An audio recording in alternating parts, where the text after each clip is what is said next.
Good evening. On behalf of the commissioners and staff, I would like to welcome you to the February 28, 2023 City of Roseville Public Utilities Commission meeting. This 7-member commission is responsible for studying and advising the City Council regarding all utilities owned or operated by the city, including electric, water, wastewater, and solid waste. The Public Utilities Commission advises the City Council regarding planning, rates, public information, cable television franchises, and other matters relating to such enterprises, and may also hear citizen complaints as to the operation or rates. The Public Utilities Commission also advises the City Council regarding the activities of such joint power agencies as the city may be a member of, or which relate to such utility enterprises. At this time, I would like to ask everyone, please put your electronic devices on silent. Oops. All right, next item is roll call. Please note that Commissioner DeMarchi and Commissioner Maish are excused from the meeting this evening. Lynn, can you please call the roll? Sure. Commissioner Bilski? Not here. Commissioner DeLacy? Here. Commissioner Granger? Here. Commissioner Knox? Here. Commissioner Maish is absent and excused. And Commissioner Webb? Here. Commissioner Webb, would you please lead us in the Pledge of Allegiance? I pledge allegiance to the flag of the United States of America and to the republic for which it stands, one nation, under God, indivisible, with liberty and justice for all.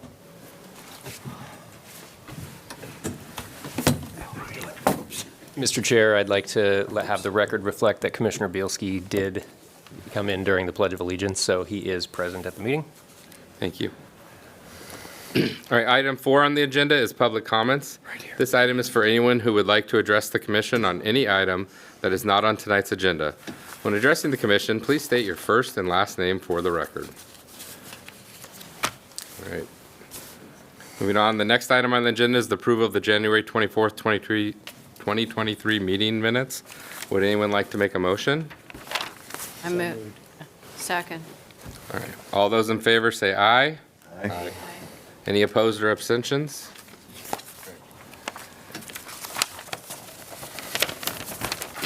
Next on the agenda is requests and presentations. Item 6.1, Roseville Electric Utilities Monthly Update.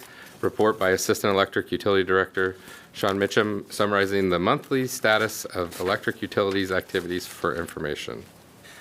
Yes, good evening, Chair Knox and members of the Commission. Sean Matcham, again, Assistant Director with Roseville Electric.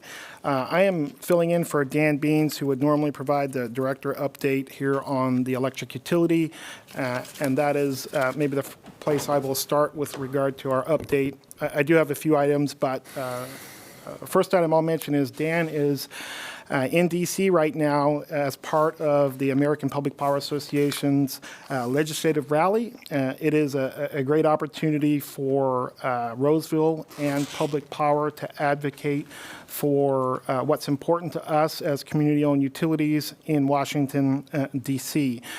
There's a number of things that Dan and Amber Blix, our government relations administrator, will focus on as part of a coalition of other public power agencies. One of the items that is of utmost importance for us, and I think this commission and members of our community have heard already, and that is to advocate and raise awareness to the supply chain challenges that is facing electric utilities across the nation and affecting us here in Roseville specifically. This remains an important item. Our ability to access and procure the necessary equipment for us to run our electric utility, to serve this community, is ultimately very important. And so supply chain issues, raising the awareness, asking for federal assistance in moving the needle on this is part of that messaging. In addition to getting equipment and that element of the supply chain challenges, also some of the messaging is around the cost increases that we have seen and procuring equipment necessary to run the utility. We've seen some of our basic equipment raising costs 3 to 4 times. And so Dan, who is a member of the board of APPA, has been very active in this. We are a lead sponsor on the matter related to raising awareness to supply chain issues and the increasing costs. So that will be an important part of the messaging today and later this week with our forum back in DC. So that'll be the first item I wanted to highlight. Very important work being done by our neighboring utilities and our team here at Roseville back in DC this week. The second thing I'd like to mention, and I think Dan may have mentioned this to this group before, we are in the process of updating our strategic plan for our electric utility. We started this process internally about a month ago. Timing is great now for us to do this. Dan, our new director, has been in place a little over a year. He's had a chance to come in and meet the people, understand the organization, and really get a lay of the land. And so the timing is great for that. We're acting now as well on the heels of the City Council's priorities workshop, which was held, I think, last week. And so as we update our plan, we want to make sure that the things we focus on as an organization align well with the priorities set by our City Council. I mentioned we began this process about a month ago. We did bring on some external consultants to help us navigate this process of updating our strategic plan. So that's going well so far. We'll be doing a lot of work internally to the organization over the next several months. But noteworthy this time around for our strategic plan update is to really solicit input and feedback from our community. And at this point, our plan is to work through and use the commission, some of our council members, engage with the necessary forums, some important forums in our community, whether it's neighborhood associations and chamber, and really host a workshop to tell the story about what's important to us as an organization, hear feedback from that group, really an advisory group, if you will, we're looking to establish. And so that is an important part of the program and the strategic plan update that we plan to advance here in the months to come.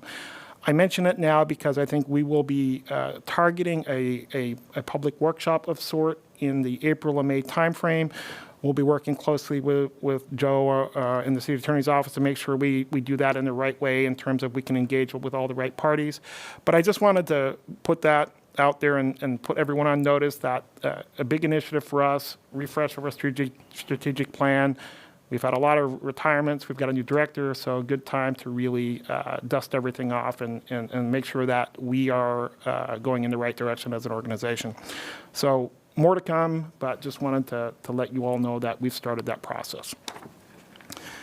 The third thing I'll mention is related to a very important capital project that you've all heard about for many years, and that is our advanced metering infrastructure or our meter upgrade project.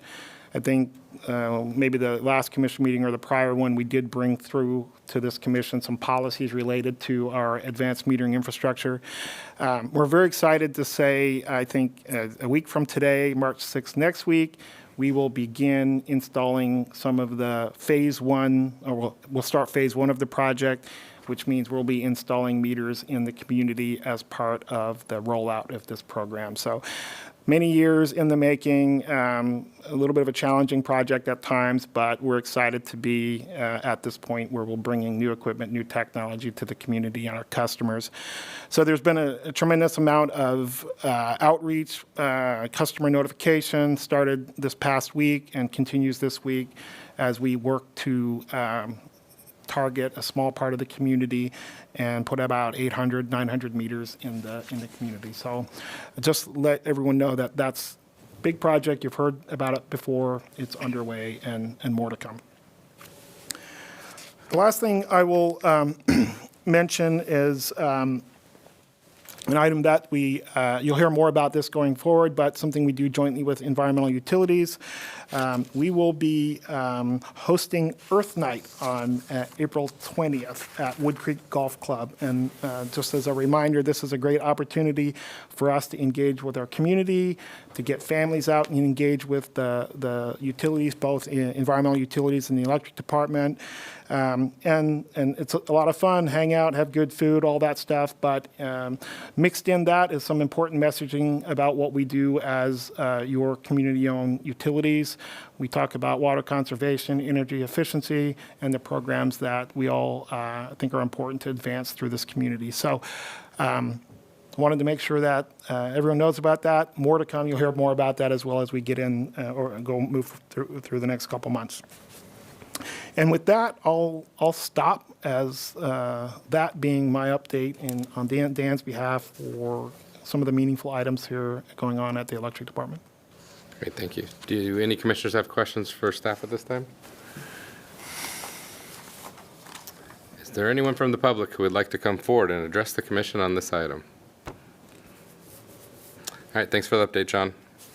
Next item 6.2, Roseville Electric Utility Overview. Presentation by Interim Assistant Electric Utility Director Eric Campbell and Power Engineering Manager Chris Porter, providing an overview of Roseville Electric for information. Good evening, Commissioners. Tonight we're going to give you an overview of the utility. We'll start on the next slide with, so we've been providing electric service to the community for over 100 years now.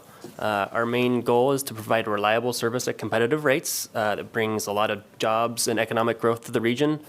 We have, given our low rates and reliability, we're very attractive to large customers that want to have their businesses here. A little bit about the utility itself. We currently have over 900 miles of power lines, which includes 4,000 poles, 17 substations, and provide service to 67,000 customers. And we're currently up to about 240 employees. So the chart you see here kind of gives you an overview of the different groups in the utility. The rest of this presentation is going to go into detail on what each of these groups do, but this is a general layout of the division of work that we have in the electric department. So our operations team, this includes our linemen, substation technicians, meter technicians, troubleshooters. These are the guys that go out in the community, and we build I'd say 99% of all electrical construction in this city is done by our internal staff. They do anything from line construction. Obviously, they're there when there's power outages, doing storm repairs. When we have a new substation, our substation crews are the ones that do the construction of the substations. We're continually doing maintenance on our system, which contributes to our high reliability rates. Also, they're in charge of the asset management, and this team of dispatchers also are the ones that operate the system that, during major events or outages, they're the ones directing the field staff somewhere to go. Our engineering team is responsible for designing all the systems inside the city. This includes new line construction, new substation construction. So they're the designers and the project managers for those types of projects. We also do major annual planning that involves a 10-year outlook. In that outlook, we perform a number of technical studies in order to determine what kind of upgrades the system will need for the future to continue to provide service to our customers. As Sean mentioned earlier, with supply chain challenges, some of these problems we have really long lead times on major equipment. So if we need to build a new substation in, 4 or 5 years, we have to be planning right now to get that transformer on order. So a lot of those are the things that are taken into account as we prepare our annual capital plan. So the City of Roseville owns and operates 2 power plants. One is the Roseville Energy Park. It's a combined cycle 165 megawatt power plant. Out there, there's 25 full-time employees. We've been operating that since 2007. I'll skip to the bottom there. Co-located at the Roseville Energy Park are the CDWR emergency peakers, which got installed 2 years ago now, a year and a half ago. So those are in commercial operation that can provide up to about 60 megawatts to the system in peak demand needs. We're in contract until 2023 for those units, and at that point we can decide whether or not we move forward with the purchase or whether we want to let those go back to the state. Also, we own the RPP2 power plant, the Roseville Power Plant number 2. It's located just outside the city limits, kind of on the, if you've followed Wood Creek all the way to the north, it's up there and just in, unincorporated Placer County. And those are also 2 simple cycle combustion turbines that provide about 50 megawatts of power. In addition to the engineering team I described earlier, there's a separate team out at the power plant, which consists of 2 mechanical engineers and 1 electrical engineer. They're responsible for all maintenance support at the power plant that requires an engineering decision or engineering design work.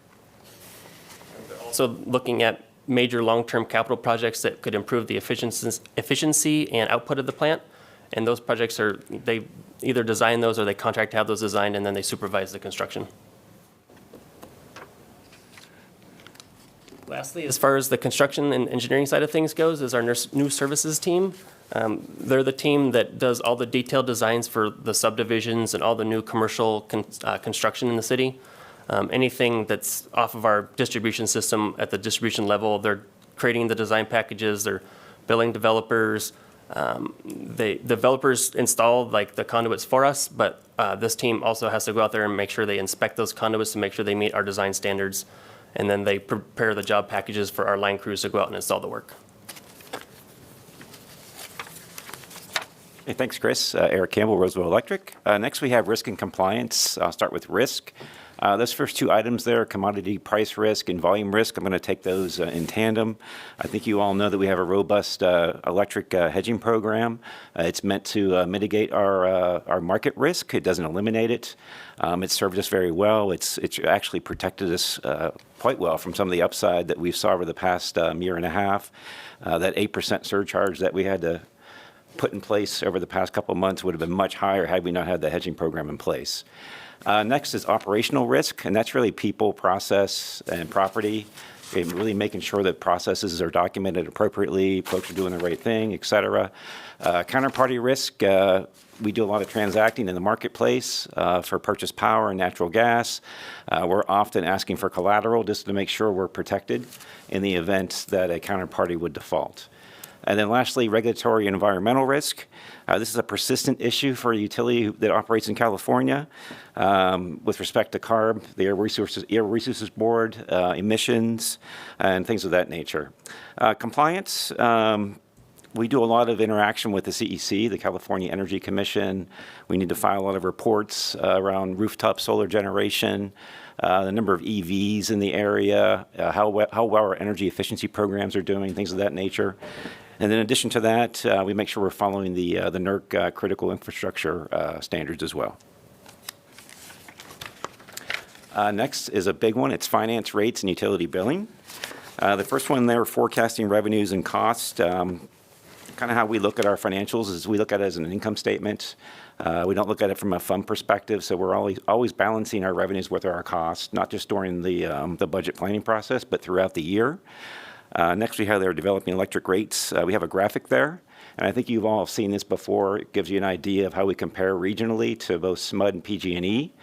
We're the blue stack there on the left-hand side throughout. You can see we're the lowest in the region, and quite a bit lower than PG&E, if you will, and we're sneaking up on SMUD there, almost on par. Next is the electric load forecast. That's become more and more interesting over the past couple of years as rooftop solar has taken root. We're seeing more EVs in the service territory, energy efficiency programs, things like that. And so it's gotten much more complicated than it was in the past. So we're investing more in that particular part of the organization. Debt management, that's pretty straightforward. We have about $100 million in outstanding debt for the utility that we manage. We take opportunities to refinance or pay it down when we can. Next, financial reporting.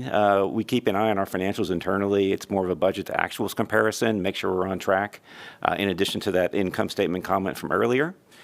And I'm going to drop down to customer billing. We have 250 rates that we actually maintain in the system. That's for the 4 utilities. So it's not just electric, it's electric and also the EU utilities.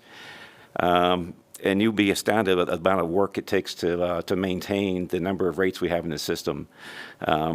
We have 5 customer classes and a whole heck of a lot of surcharges, seasonal fees, and a lot of things that fluctuate in the system. And every one of those needs to be tested in, before it goes into production. So there's a lot of work happening there. We send out about 76,000 bills per month, and we take about 86,000 calls per year as well. And then lastly, we're currently reading about 126,000 meters a month. That number will go way down post AMI. And we also have about 30,000 service calls as well. And the next is power supply. Obviously, this is the group that buys and sells power, but probably one of the more important things here is the IRP, the Integrated Resource Plan. We're in the process of preparing that right now. I think you may be aware that's a 10-year plan of where we're going to source our energy in the future, balancing our supply side, demand side needs, things of that nature, all while meeting compliance targets within California. Let's go to the next one. And then electric tech systems, I was going to call it operations tech. This is really where we manage our power grid operations. We provide support here for dispatch, our outage communication system, outage management. This group provides support to all those systems.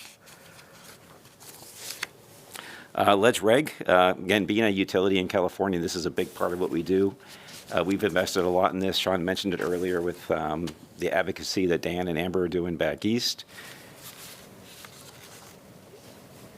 And then customer solutions. I'll jump to Trusted Advisor. This is our solar Trusted Advisor. We're here to educate folks on what solar is, what rooftop solar is, give them an idea what the cost is, give them some pointers on selecting a contractor, making sure they're licensed, and also helping them with interconnection. Energy efficiency programs. This is the energy letter that gets sent out to folks that sometimes ruffles feathers, but we get a whole lot of savings out of that, which we're required to report at the state. Building electrification, that's fuel switching, trying to get folks to adopt electric versus gas. And I also want to mention our low-income program. We offer a 15% discount to about 1,400 or so of our customers presently on that program. Key accounts, these are our what we consider our biggest customers from a financial perspective and also political influence. So if we're going to be out in the community for a rate increase, we usually check in with some of these folks, make sure they're on board, they understand what's happening, so they can be an advocate as well. And also if there's something happening with rates or outages, or there'd be rolling outages, something like that, we reach out to these same folks for their support in those situations. And then lastly, UEC. I wasn't going into a lot here because Braden just updated you last month pretty thoroughly on what's happening with the UEC. That will open it up for questions.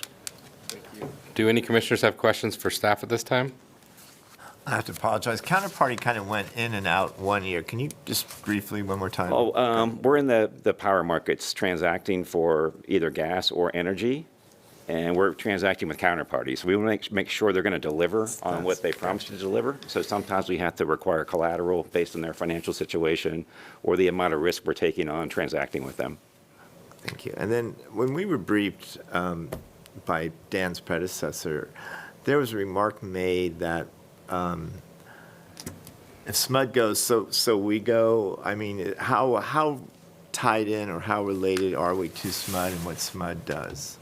I think from a rate perspective, we're going to be comparable just because of our construct as a municipal utility. We're transacting in the same area. We're part of the same balancing authority. We're very closely tied to them. And then the last thing on commodity pricing predictions, and not to drop names, but Warren Buffett famously said, we have no idea on the weekend what the stock market's going to open on Monday. Is that the same thing true for commodities, or do we have more leeway? Can we predict? Similar dynamic, but there's a lot of volatility in the Pacific region with respect to natural gases. Some of it's self-inflicted with some of the state policies. Some of it's the people. I mentioned people, process, and property earlier in the risk discussion. People and process impact those numbers dramatically. It could be a mistake, could be a pipeline down. There's consistent volatility. Okay. Question. In your forecast, future forecast, do you take into account that a lot of people are converting to electric cars, hybrids, which means less reliance on gasoline, but more reliance on electricity, which will be generated by the utility? Of course, that adds an additional loading to the utility. Is that taken into account? You look at that? Yeah, we have that baked into our revenue forecast, but we really don't see it becoming material till out beyond 2030. But we have a variable in our model that is trying to model that. Eventually a big chunk right now. And, part of the AMI project that's going on right now is going to be integral to our success in the future, especially on the system side, right? Because Oh, yeah. if we double our peak demand and it's all at peak, we don't have a system built to do that. So the hope is a lot of this residential EV charging at least will be shifted off peak so it doesn't impact our system. Sure. And we can shift it off peak with time of use rates, incenting folks to charge overnight versus in the Right. afternoon. Yeah. Makes sense. When will we make the decision on purchasing the two portable simple cycle turbines? Yeah, that's something that we're assessing as part of our integrated resource plan. So that's something we've looked at, we're looking at right now. A little nuance with the DBR units. They've contacted us and asked for an extension of the lease and their operation of those units here for another 4 to 5 years, I believe it is. We're currently discussing with them the option to extend the existing lease. So as we look at that extension, we are assessing what that means for us and our desire to potentially want to acquire those going forward. As we sit here right now today, we've not made a decision to buy them. It's but we are looking at them at how they may fit into our longer-term portfolio as we look at an extension for DWR and continue to have those operate in the community. What's very important to us, though, whether we make a decision to purchase here in the short term, which I don't think we will, the option to purchase is a tremendous value for us as a community, as a utility. And so that was one of the reasons why it was certainly favorable for us to strike the arrangement we have. But we look at these things as certainly a potential asset for us to have. And it's more about when we might want to really pull the trigger on that.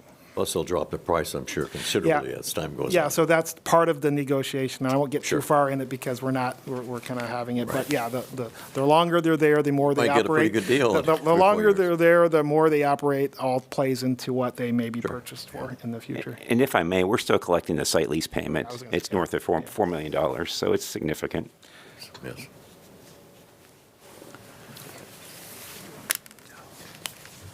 All right. Is there anyone from the public who would like to come forward and address the commission on this item? All right, thank you for your presentation, Eric and Chris. Next item, 6.3, Environmental Utilities Monthly Update. Report by Environmental Utilities Assistant Director Devin Whittington, summarizing the monthly status of environmental utilities activities for information.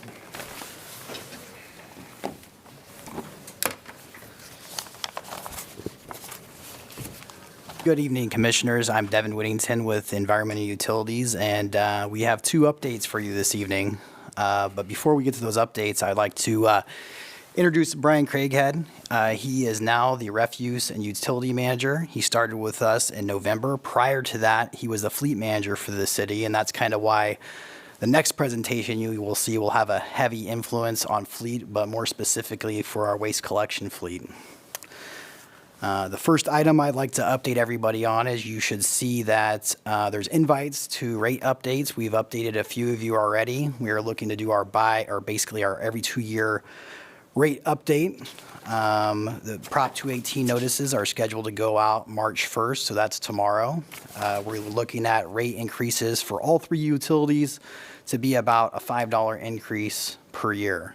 Again, we'll go over those details with you in the briefings, and then on April 25th, we will bring that item to your commission, and then May 3rd to City Council.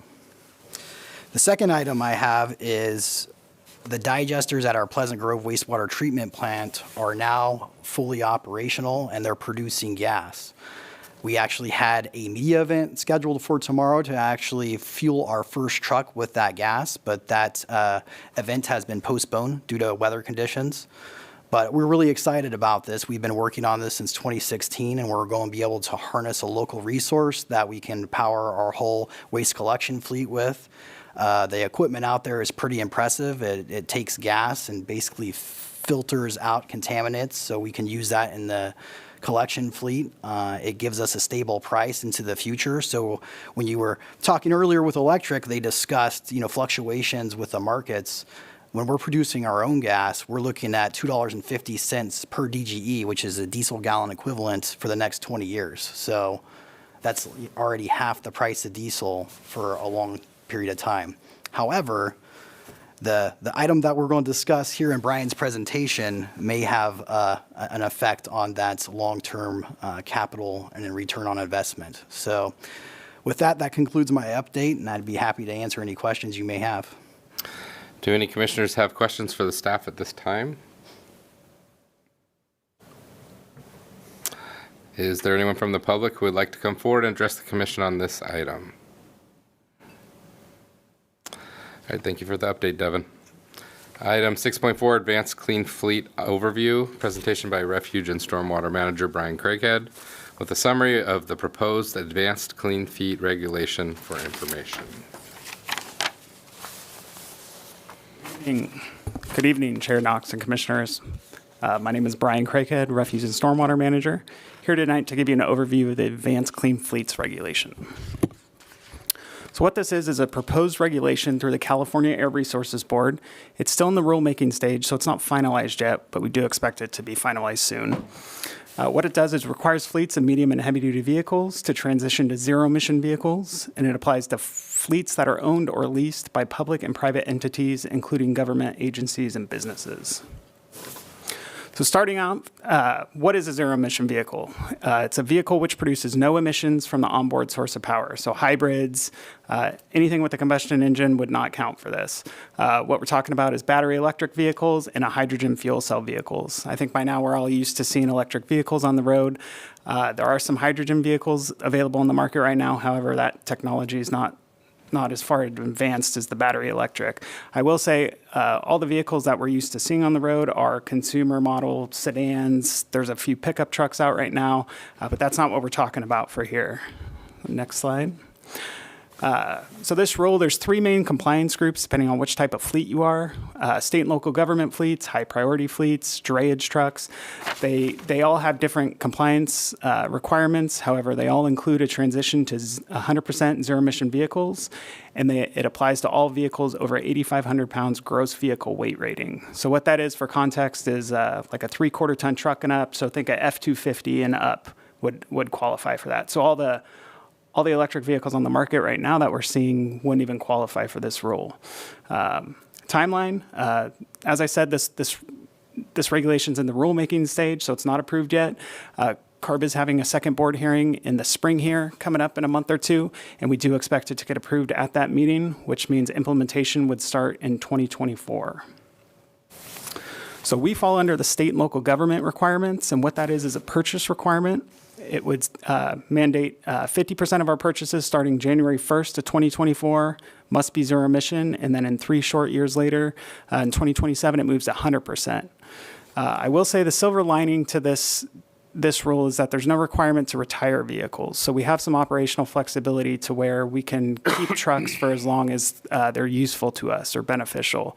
And I'll go into the next slide, and you'll see why that is the silver lining. So as you can imagine, there's been quite a bit of pushback to CARB from this rule. Again, these aren't the consumer model vehicles that are on the market today. A lot of these aren't even developed yet. So in lieu of the purchase requirement, CARB's offering a fleet average. And what it is you meet the ZEV milestones as a percent of your total fleet, and it's phased in based on vehicle type. So on the chart there, you can see 10% of your Category 1 vehicles would have to be zero emission by 2025, moves to 100% in 2035. We're not particularly excited about this option because we do give up that flexibility of keeping vehicles for as long as we want. Whether we want to get rid of a vehicle or not, 10% of the fleet has to be zero emission by 2025.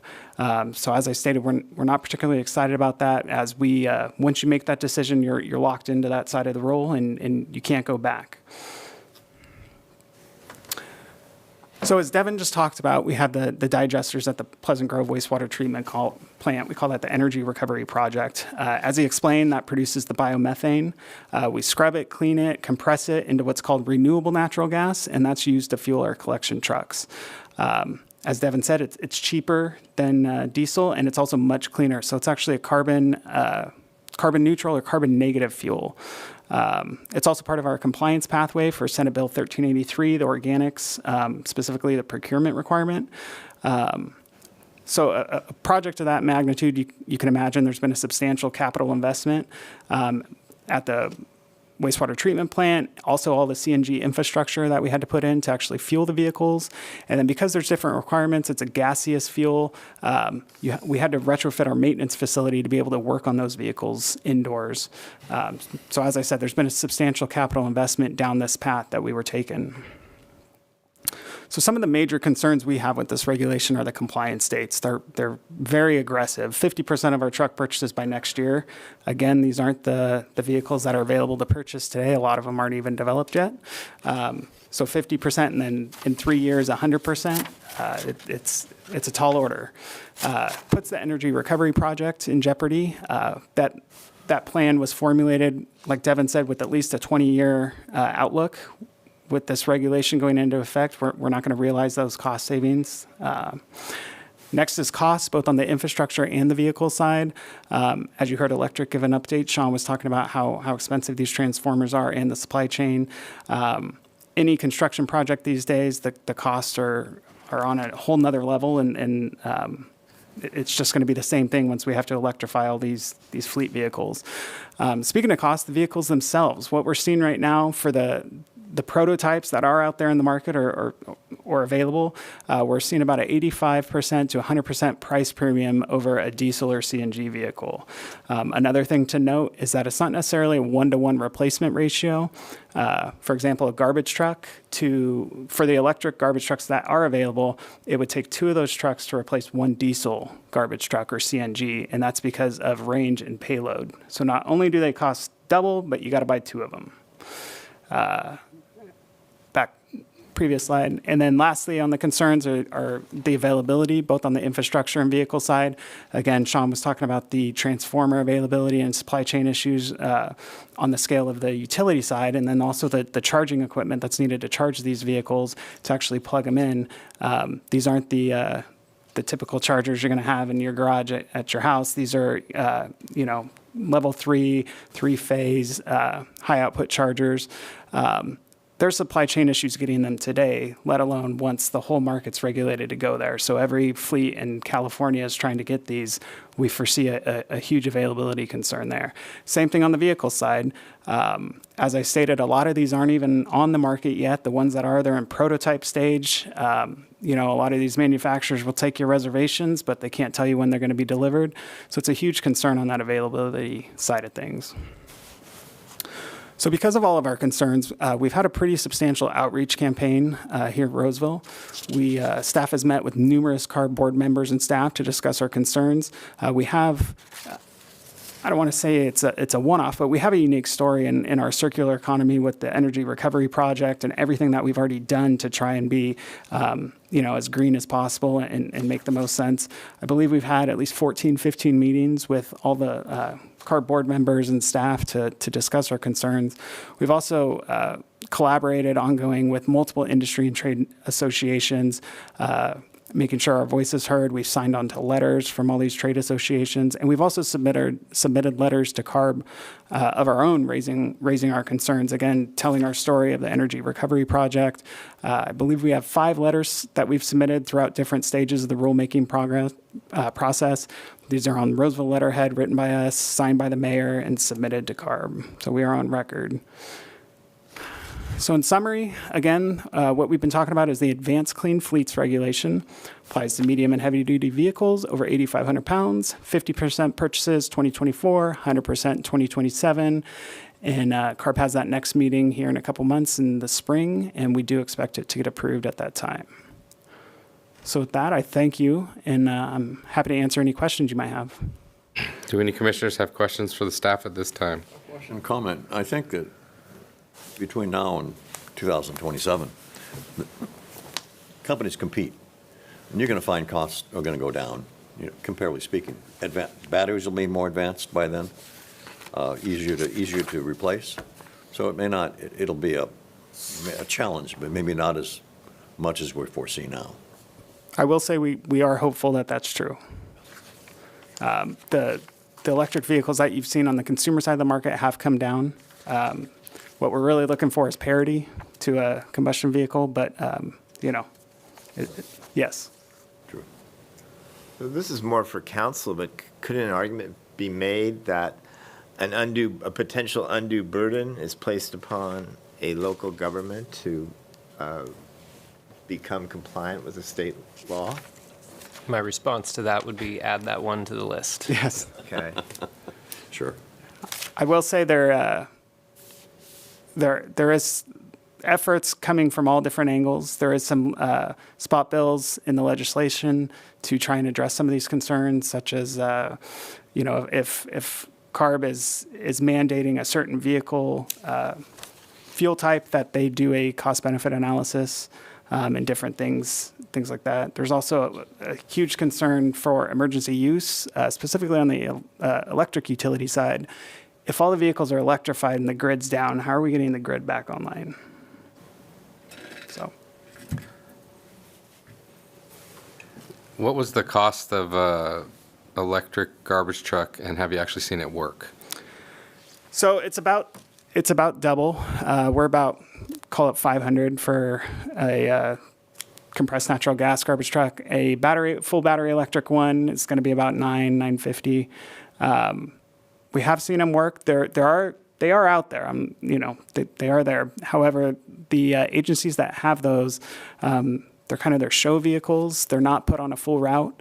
Typical routes, 800 to 1,000 homes. Those trucks, from everything we're hearing, can run about 400 homes.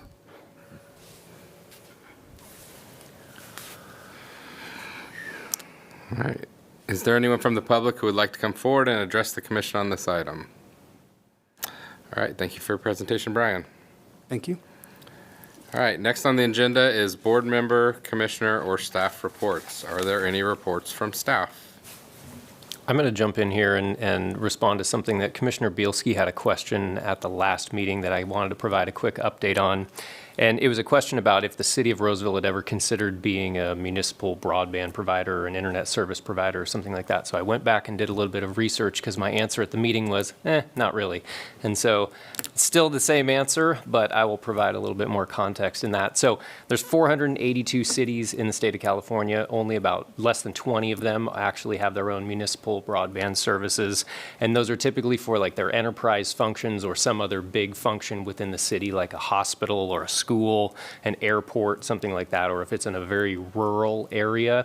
And so if there's other options for service providers, that's not typically something within the area, that's not something that the city would typically explore. So when you look at how Roseville has been built out to the west, Comcast and SureWest and those successor named agencies, they've built out all of their infrastructure as well. So it would be a pretty significant infrastructure investment for the city to do that, and it's not something we're really putting the resources to at the time. So that's why we don't really hear very many questions here about that, because when there are customer service issues, we have contacts with people at Xfinity and Consolidated that we can, sort of mitigate those problems. So I realized when all this first started 100 million years ago, there were like, and I don't know how to adequately describe this, there were like pockets.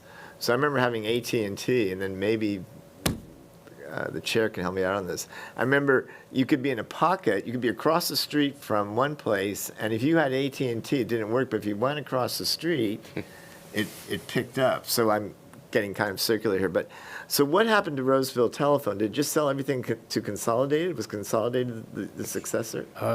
I believe so, but I don't have very many details. Yeah. That's right, SureWest, because the old yes. Roseville First it was facility there on Auburn SureWest, is and now then it's Consolidated. SureWest. Yeah, okay.